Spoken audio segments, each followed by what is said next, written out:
4 বছর পর বন্ধু এসেছে, তার আতিথেয়তা যে নজর কাড়া হবে তাতে সন্দেহ কি? বলছি রাশিয়ার প্রেসিডেন্ট পুতিনের ভারত সফরের কথা।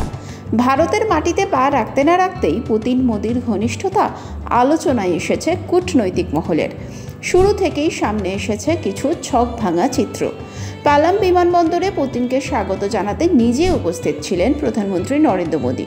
পরের চমকটি দিয়েছেন পুতিন। যে প্রেসিডেন্ট বিদেশ সফরে গেলে তার নিরাপত্তার নজরে রাখতে কার্যত গোটা রাশিয়া বিমানে ওঠে, সেই পুতিন ভারতে এসেই চেনা নিয়ম ভেঙেছেন। নিজের সঙ্গে আনা অরা সেনেটে না চড়ে নরেন্দ্র মোদীর ফরচুনা গাড়িতেই রওনা দেন পুতিন, যা নিঃসন্দেহে ব্যতিক্রমী। তবে এখানেই চমকের শেষ হয়নি। বন্ধু পুতিনকে মোদির দেওয়া উপহারও এখন আন্তর্জাতিক মহলের চর্চার অন্যতম বিষয়। রুশ প্রেসিডেন্টকে কী এমন উপহার দিলেন মোদি?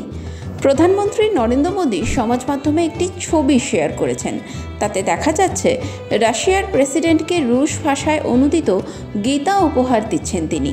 প্রধানমন্ত্রী সোশ্যাল মিডিয়ায় লিখেছেন, গীতা বিশ্বের লক্ষ লক্ষ মানুষকে প্রেরণা দেয়।